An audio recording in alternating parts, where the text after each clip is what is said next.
dear students, I welcome you again to my channel. We will study the most important preposition at, in, into and inside. First of all, we study the concept of preposition at. At preposition का अर्थ हिंदी में में और पर होता है। में और पर के अर्थ में एट प्रीपोजिशन का यूज किया जाता है। इस एट का यूज विभिन्न अर्थों में किया जाता है, केवल में पर के ही अर्थ में नहीं, बल्कि कई तरह के इसके कॉन्सेप्ट हैं। उन्हीं से संबंधित यहाँ बोर्ड पर एग्जाम्पल्स दिए गए हैं, आप इनमें देख सकते हैं। फर्स्ट एग्जाम्पल है ही केम 4 o'clock। ये 4 o'clock को अगर देखें तो हम कह सकते हैं कि ये पॉइंट ऑफ टाइम है। जहां सिंस का प्रयोग हम लोग पॉइंट ऑफ टाइम के लिए करते हैं, ठीक वैसा ही पॉइंट ऑफ टाइम यहाँ पर 4 o'clock है। यानी यहाँ पर हम पॉइंट ऑफ टाइम के लिए एट प्रीपोजिशन का प्रयोग करते हैं, इसलिए यहां पर हम एट प्रीपोजिशन लगाएंगे। उसी तरह वी गेट अप 6 AM। ये 6 AM भी क्या है? पॉइंट ऑफ टाइम है। हम लोग 6 बजे सुबह AM सुबह हम लोग 6 बजे सुबह उठते हैं, जगते हैं, बिछावन छोड़ते हैं। आप इसको देख सकते हैं, we get up at 6 AM। आप स्क्रीन पर इसको प्रैक्टिकली एक एग्जाम्पल के द्वारा देख सकते हैं। We get up at 6 AM। हम लोग 6 बजे जगते हैं। यहां भी एट का प्रयोग होगा। तीसरा एग्जाम्पल है आई लिव पटना। अब यहां पर कॉन्सेप्ट बदल गया। पटना एक स्थान का नाम है। पटना एक प्लेस है, छोटा प्लेस है। आई लिव एट पटना, यानी छोटे स्थान के लिए एट प्रीपोजिशन का प्रयोग किया जाता है। ऊपर हम लोगों ने समय के कॉन्सेप्ट के लिए, पॉइंट ऑफ टाइम के लिए प्रीपोजिशन एट का प्रयोग किया, और इस एग्जाम्पल में हम लोग प्लेस के लिए, स्थान के लिए और छोटे स्थान के लिए यहाँ पर एट का प्रयोग करेंगे। आई लिव एट पटना, मैं पटना में रहता हूं। Sita is school. स्कूल भी एक छोटा स्थान है, स्कूल से भी प्लेस का बोध होता है। सीता इज एट स्कूल, यहां पर भी हम एट प्रीपोजिशन का प्रयोग करेंगे। ये एग्जांपल भी आप स्क्रीन पर देख सकते हैं। Sita is at school, Sita school में है। नेक्स्ट एग्जांपल है, यहां फिर कॉन्सेप्ट बदल गया। ही सेल्स राइस ₹25 1 किलो, मतलब वह 25 रुपए किलो के दर से, किलो के रेट से चावल बेचता है। अब यहां पर कॉन्सेप्ट बदल गया। यहां कॉन्सेप्ट आ गया मूल्य का, दर का, रेट का, कीमत का। ही सेल्स राइस एट ₹25 1 किलो, मतलब दर के लिए एट प्रीपोजिशन का प्रयोग किया जाता है। आई एम बाइंग ओनियन, मैं प्याज खरीद रहा हूं ₹60 पर केजी, यानी 60 रुपये किलो की दर से मैं प्याज खरीद रहा हूं। यहां भी दर का कॉन्सेप्ट है, इसलिए एट प्रीपोजिशन का प्रयोग होगा। ही विल कम होली, फिर यहां कॉन्सेप्ट बदल गया। यहां होली एक फेस्टिवल है, एक त्योहार है, यानी त्योहार के पहले भी हम एट प्रीपोजिशन का प्रयोग करते हैं। He will come at Holi. I will go home Diwali, Diwali भी एक फेस्टिवल है, इसके पहले भी एट प्रीपोजिशन का प्रयोग होगा।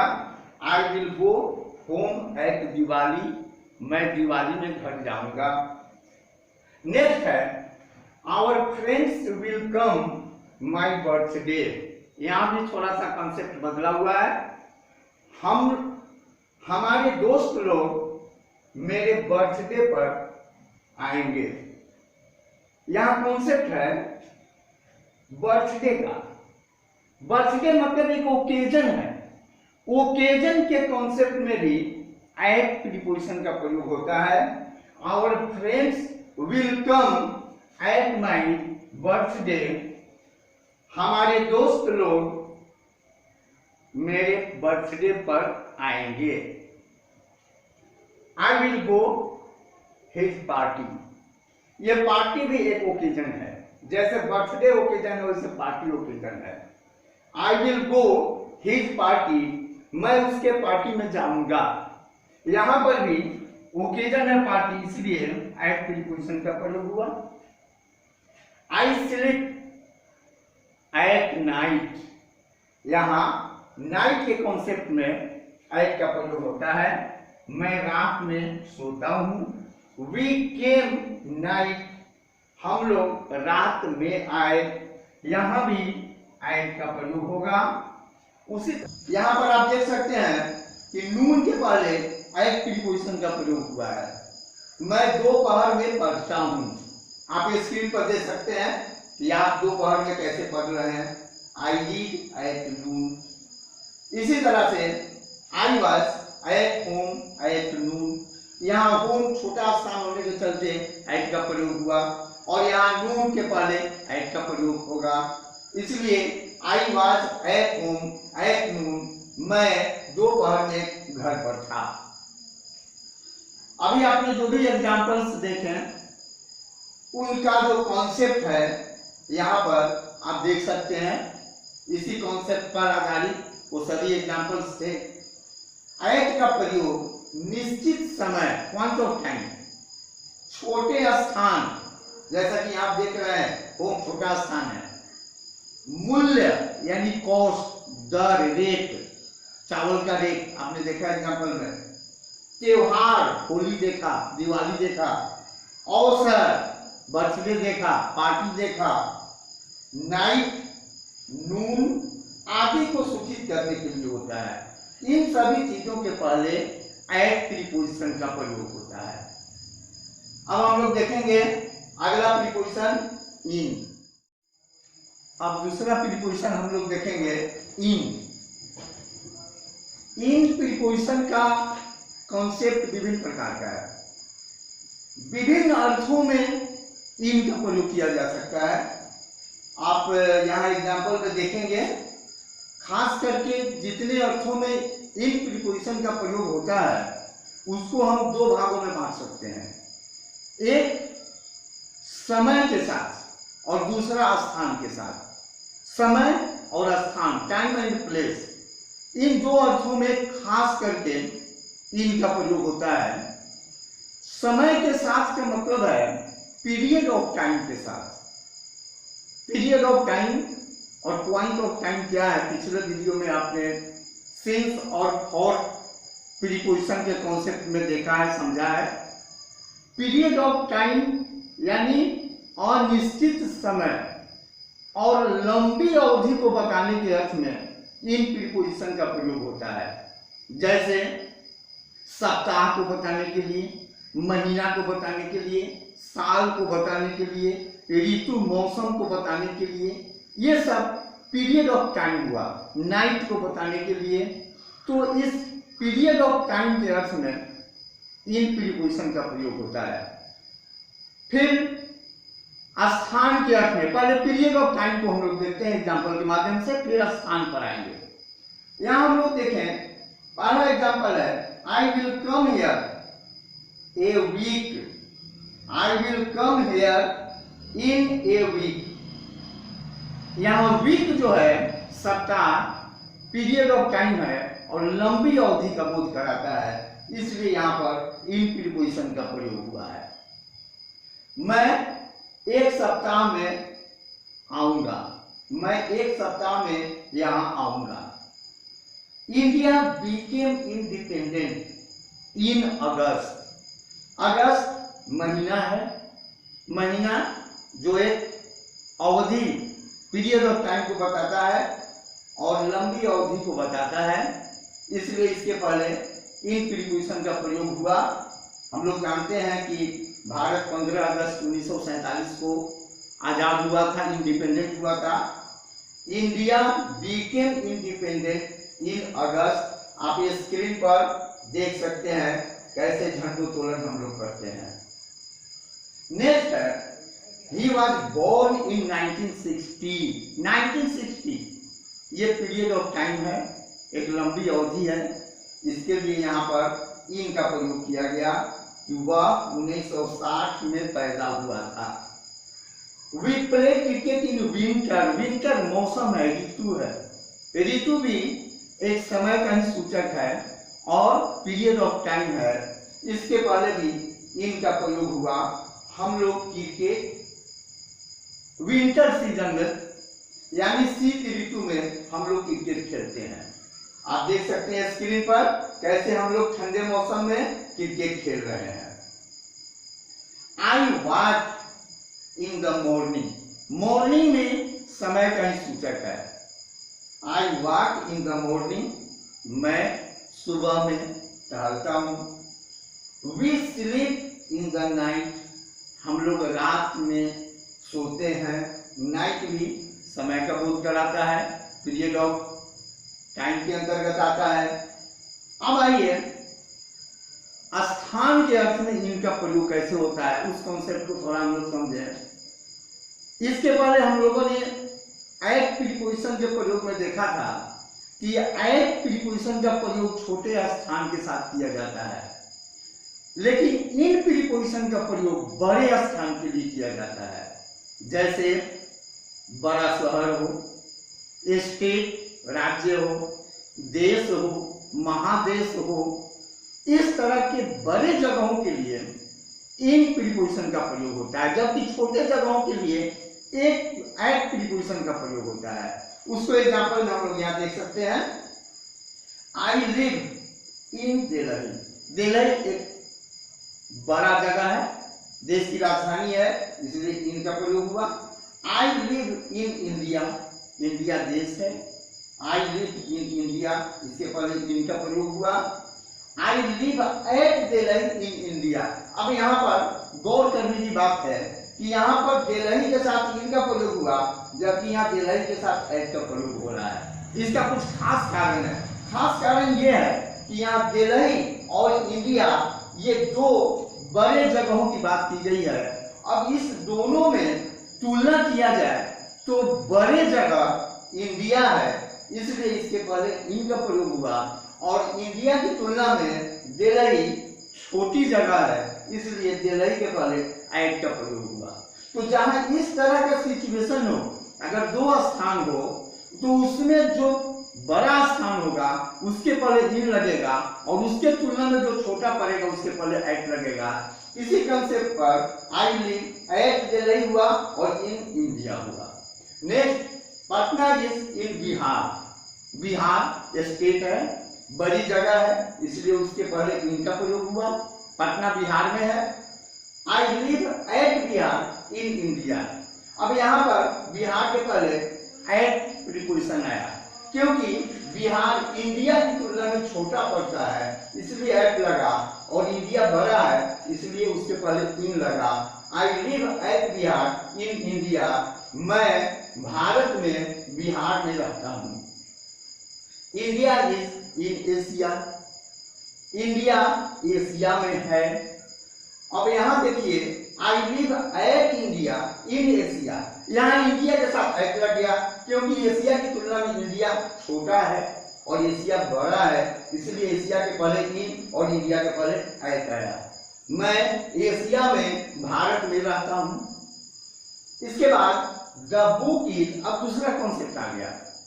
अब ये स्थान, हालांकि ये भी स्थान से ही जुड़ा हुआ कॉन्सेप्ट है, लेकिन थोड़ा सा अलग है, थोड़ा सा भिन्न है। अंतर क्या है? ये तो बड़े शहर, बड़े जगह, देश, महादेश, राज्य, राजधानी से जुड़ा हुआ कॉन्सेप्ट था इनके प्रयोग का, और ये जो कॉन्सेप्ट है यहाँ उस तरह बड़े जगह की बात नहीं की गई है।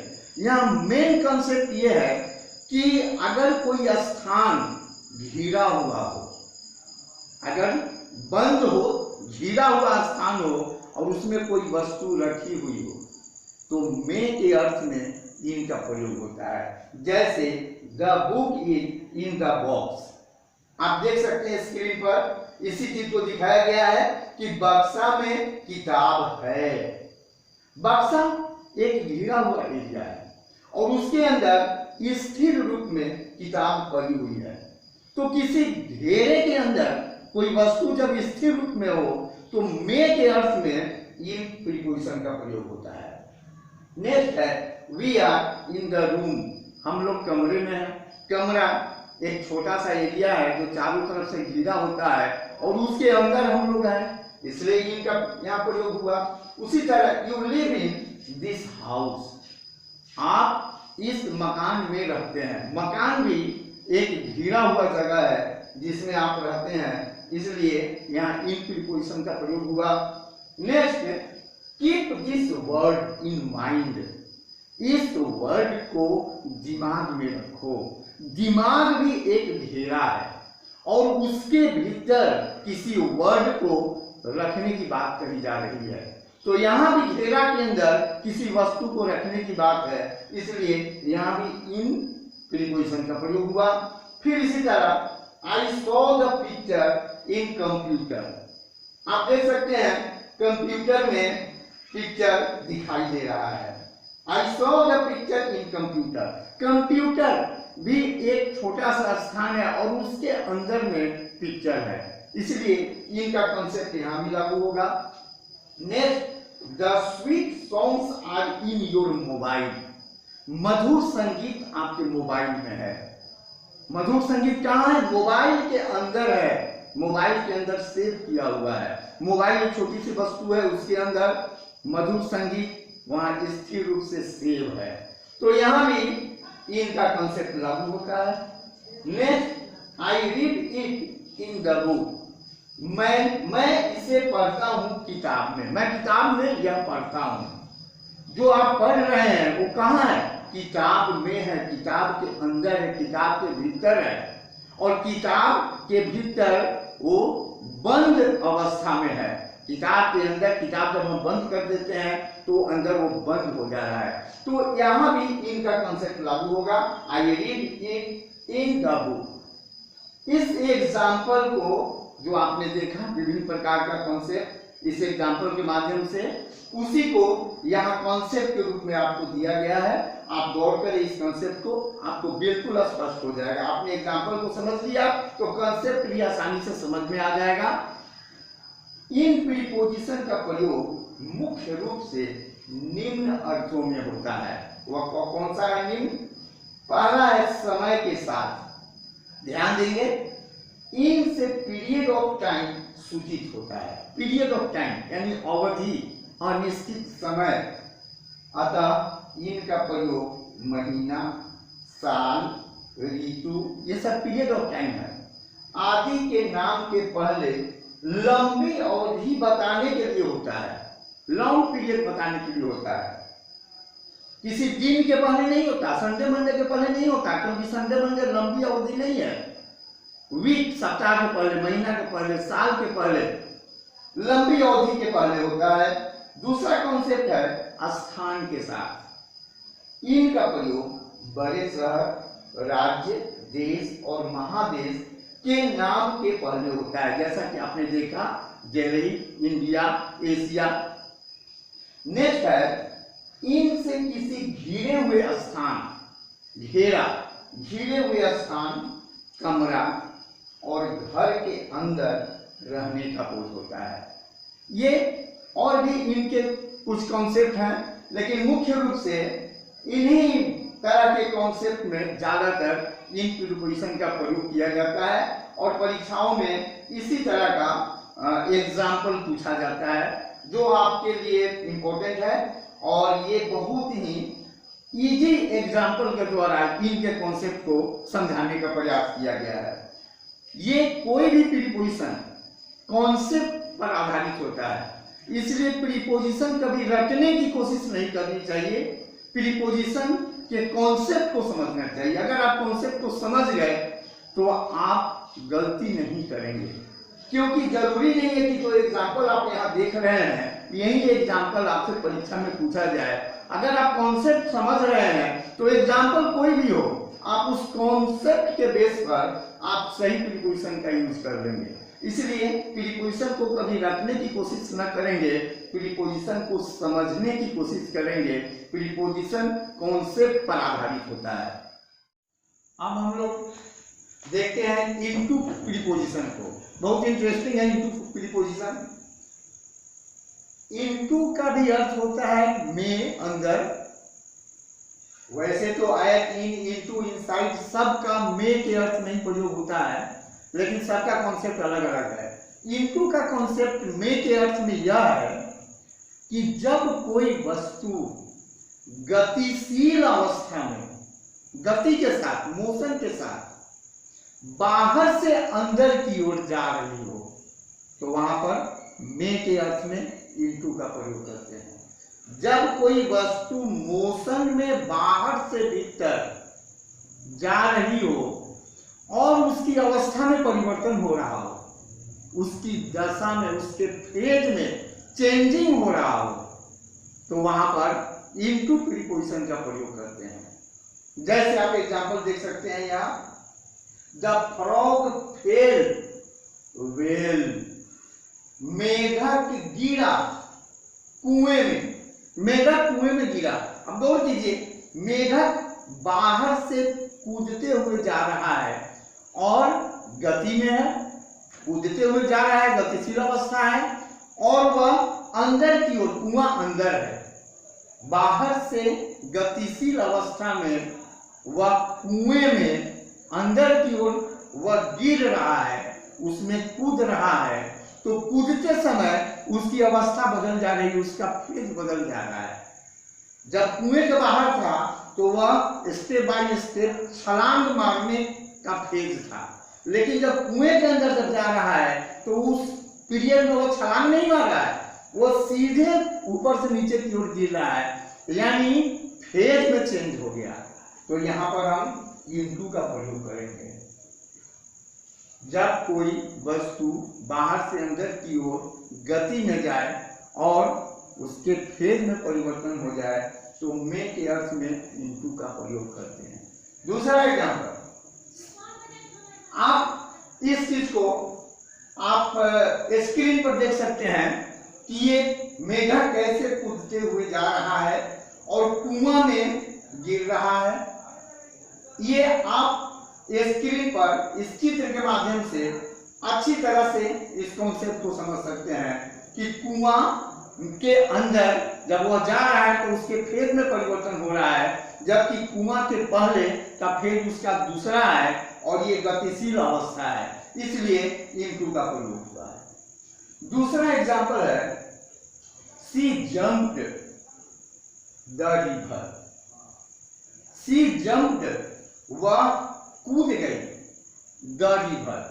अब वह बाहर से वह दौड़ते हुए जा रही है और नदी में कूद रही है, तो गतिशील अवस्था है। कूदते समय उसका फेज बदल जा रहा है, इसलिए she jumped into the river.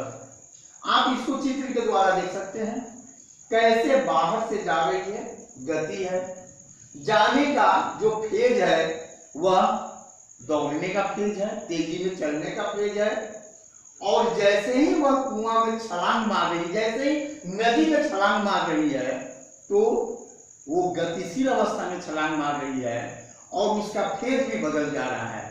नदी के किनारे के पहले का फेज और नदी में छलांग मारने के बाद का फेज है, दोनों उसके बॉडी का जो अवस्था है, दशा है, स्थिति है, फेज है, वो चेंज है, इसलिए यहाँ पर इनटू का प्रयोग होगा। ये चीज आप चित्र के माध्यम से अच्छी तरह से इस कॉन्सेप्ट को समझ सकते हैं।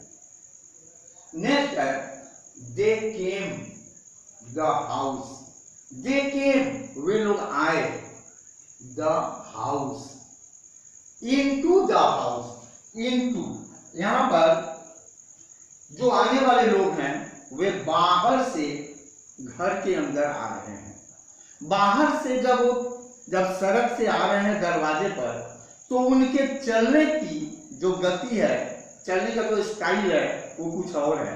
और जब मकान के अंदर जब घुस रहे हैं तो वहां भी गतिशील अवस्था नहीं है, लेकिन मकान के अंदर घुसने का जो फेज है, जो स्टाइल है, वह कुछ और है। गेट के बाहर का फेज, गेट के अंदर का फेज, दोनों चेंज है और दोनों में गतिशीलता है, इसलिए यहाँ पर इंटू का प्रयोग होगा। फिर देखते हैं हम लोग, डोंट कम माई गार्डन, मेरे बागीचे में मत आना। बागीचे में मत आना, बागीचे के अंदर, बागीचे के बाहर से बागीचे के अंदर आने से रोका जा रहा है, लेकिन यहाँ पर भी गतिशीलता है और फेज में परिवर्तन है। बाहर से बागीचे के अंदर आने में दोनों का फेज बदल रहा है, इसलिए यहाँ पर भी इनटू प्रीपोजिशन का प्रयोग होगा। यहाँ आप देख सकते हैं हमेशा ये प्रयोग में ये सेंटेंस बोला जाता है, translate into English, translate into English. गौर कीजिएगा, यहाँ पर हिंदी में कोई सेंटेंस दिया गया है और उसको कहा जा रहा है कि अंग्रेजी में इसका अनुवाद कीजिए, तो जब उसको आप अंग्रेजी में जब अनुवाद करेंगे तो उसका फेज बदल जाएगा। हिंदी का फेज अंग्रेजी के फेज में बदल गया, तो यहाँ पर फेज चेंज हो रहा है और ये फेज को चेंज होने में गतिशीलता आ रही है। जब उसको ट्रांसलेट करते हैं तो वह एक तरह का मोशन का वहां पर अर्थ छिपा होता है, इसलिए ट्रांसलेट इनटू इंग्लिश होता है। मिल्क चेंज कर्ड, दूध दही में बदलता है। अब दूध जब दही में बदलता है तो वहां पर भी फेज चेंज हो रहा है। दूध लिक्विड अवस्था का फेज है, दही साउंड ठोस अवस्था का फेज है। तो जब दूध दही में बदलता है तो उसका अवस्था परिवर्तन हो जाता है, इसलिए यहाँ पर इनटू प्रीपोजिशन का प्रयोग होगा। ठीक इसी प्रकार वाटर चेंज्ड आइस, पानी बर्फ में बदल गया। वाटर जब चेंज होता है बर्फ में तो फेज बदल जाता है। वाटर लिक्विड है जबकि आइस ठोस है, दोनों का फेज चेंज हो रहा है, इसलिए यहाँ भी इनटू प्रीपोजिशन का प्रयोग होगा। अब हम लोग देखते हैं, अब इसी चीज को आप कॉन्सेप्ट के माध्यम से यहाँ देख सकते हैं।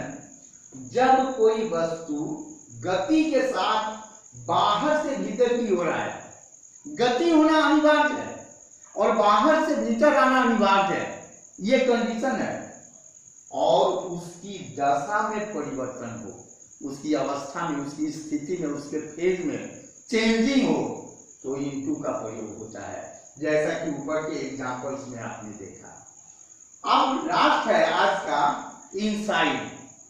इनसाइड इसका भी अर्थ होता है में, के अंदर। इनसाइड का कॉन्सेप्ट है कि ऐसे समझिए, अंदर के अंदर का जहां अर्थ हो वहां इनसाइड प्रीपोजिशन लगाते हैं। सपोज कोई हॉल है, उस हॉल के भीतर भी एक छोटा सा कोई ऑफिस है, छोटा सा कोई कमरा है, तो ये अंदर के अंदर हो गया। तो जब उस कमरे में, उस हॉल में पहले आप प्रवेश किए, फिर उस हॉल के अंदर जो छोटा सा ऑफिस है कॉर्नर में, आप फिर अब दोबारा उस ऑफिस में आप प्रवेश कर रहे हैं, तो ये अंदर के अंदर प्रवेश करना हुआ।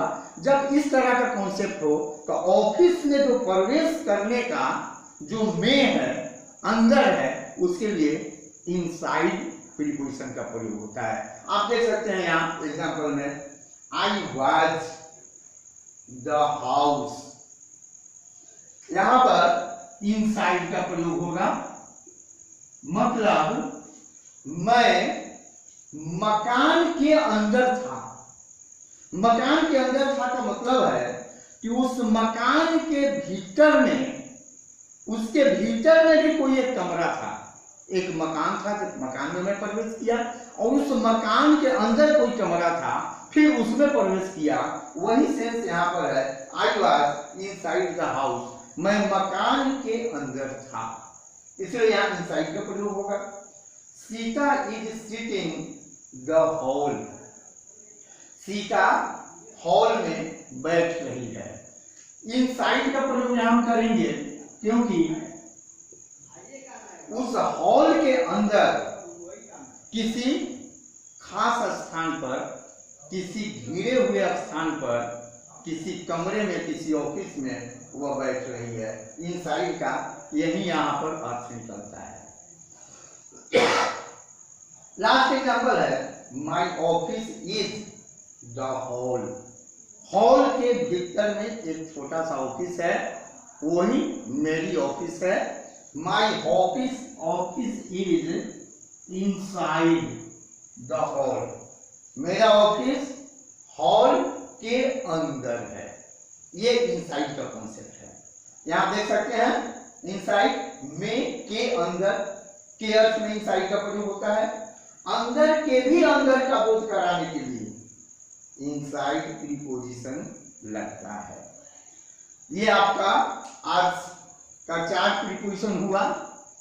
आपसे एक बात कहना हम चाहेंगे कि अभी तक हम लोगों ने कुल 11 प्रीपोजिशंस देखे, उसके कॉन्सेप्ट को देखे, समझे, एग्जांपल्स बनाए।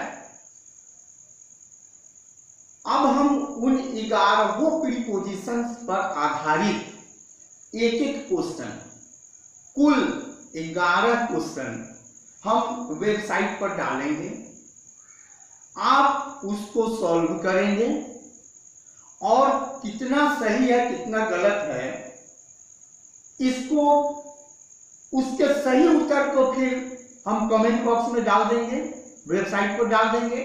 आप वहां से आप अपने उत्तर का मिलान कर सकते हैं और आप यह अनुभव कर सकते हैं कि आप प्रीपोजिशन के कॉन्सेप्ट को कितना बेहतर ढंग से समझ रहे हैं या कहीं समझने में कोई कमी है तो उस पर आपका ध्यान जाएगा। इसलिए ये 11 क्वेश्चन हम आपको देंगे, वेबसाइट पर डालेंगे। आप वेबसाइट को विजिट कर लेंगे और उसको आप सॉल्व करेंगे और उसको आप वेबसाइट पर डाल देंगे या कमेंट बॉक्स में डाल देंगे, हम भी उसका उत्तर आपको डाल देंगे। अब हम आपसे ये कहना चाहते हैं कि इसके अलावा अभी और कुछ प्रीपोजिशंस हैं जो इंपॉर्टेंट है आपके लिए, उसको भी हम करेंगे। इसी तरह 2-4 करके जितना भी इंपॉर्टेंट प्रीपोजिशंस है उस सारे कॉन्सेप्ट को हम क्लियर करेंगे और उसके बाद इसी तरह से लास्ट में प्रीपोजिशन जब समाप्त करेंगे तो उस पर आधारित कॉमन एरर्स हम आपसे कराएंगे।